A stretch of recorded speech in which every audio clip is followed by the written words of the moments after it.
All right, so in today's class, we're actually going to be factoring quadratic expressions. Our goal in this case is to factor quadratic expressions using the diamond method.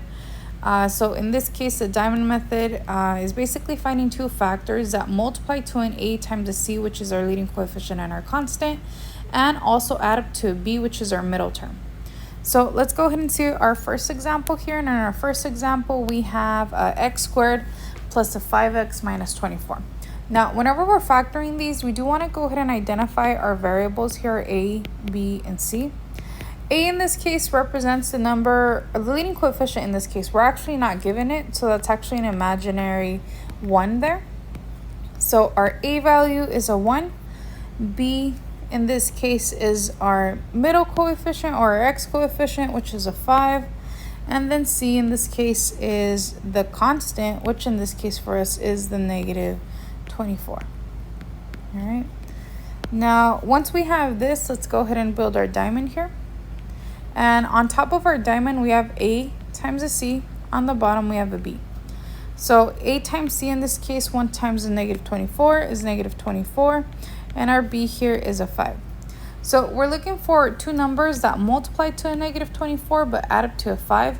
In this case, those two numbers for us would be 8 and negative 3. 8 and negative 3. So from here, guys, we want to go ahead and take a look at our a value. Now, our a value is important. There is basically, depending on what the value of a is, would determine if we're done with factoring or if we have to move on to another method. In this case, if your a is equal to a 1, we're pretty much done with factoring. All we have to do in this case is write our binomials. If it's not, then we have to move on to grouping, but that's the next lesson. So in this case, since a is equal to 1, I'm pretty much done with factoring, and I'm going to go ahead and write my binomial expression here. So this is going to be x plus my factor, which is 8, times x minus 3, which is my other factor. And this here, guys, is our final answer. Let's go ahead and move on to the next one. And in this case, it's asking us to factor the expression completely. Factor the expression completely. And what this means in this case is that whenever you're factoring expressions, we do want to go ahead and check for any common factors. If we take a look at this here, we have the negative 3x squared plus 21x minus 30. So every time you are factoring quadratic expressions or just any expressions in this case, check for any common factors or any GCFs. So that way, whenever we factor using the diamond method, it's easier for us. So in this case, guys, we have a negative 3x squared, a 21x, and a 30. A number that both of these or all of these three have in common, the GCF, would be a negative 3. So I'm actually going to go ahead and factor that out, and I'm going to go ahead and write it on the bottom here. So if I factor that out, I have a negative 3 left with an x squared. Once again, if I'm factoring out a negative, it's more or less thinking of it as division. So it's 21 divided by a negative 3 is actually a negative 7x. Negative 30 divided by a negative 3 is actually a positive 10. So now when we factor, we're actually going to factor with this expression, and our final answer will be including the GCF. So starting off here, I want to go ahead and identify a, b, and c. So a in this case is our leading coefficient. Once again, that's actually going to be a 1 for us. Our b value is a negative 7, and our c is a positive 10. So let's go ahead and build our diamond here. And I have a times c on top, and I have a b on the bottom. A times a c is going to be 10, and our b is negative 7. So in this case, we're looking for two factors that multiply to a 10, but add up to negative 7. In this case, those two factors for us would be the negative 5 and negative 2. Now, let's go ahead and take a look at our a value. In this case, our a value here is a 1, which means we're pretty much done with factoring there. So let's go ahead and write our binomials here. I have x minus a 5 times x minus a 2. And in this case, we wouldn't be done with our answer here because we still have to include our GCF. So let me just move this a bit. Once again, this here is from our factors, and I'll go ahead and include my GCF in my final answer. And this here would be our answer.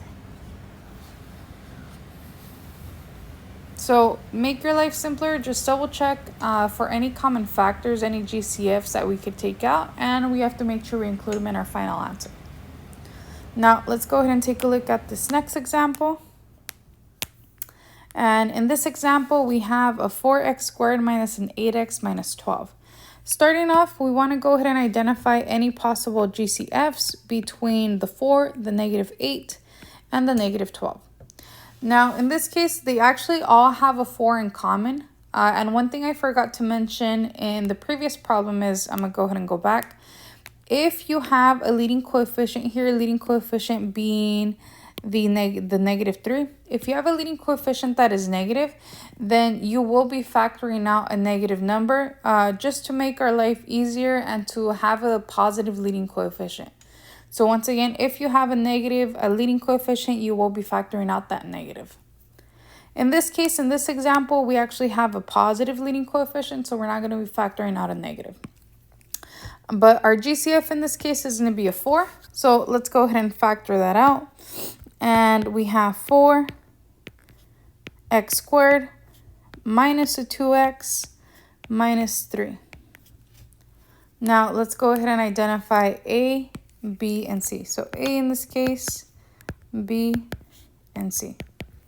A here is actually going to be a 1. B is going to be negative 2.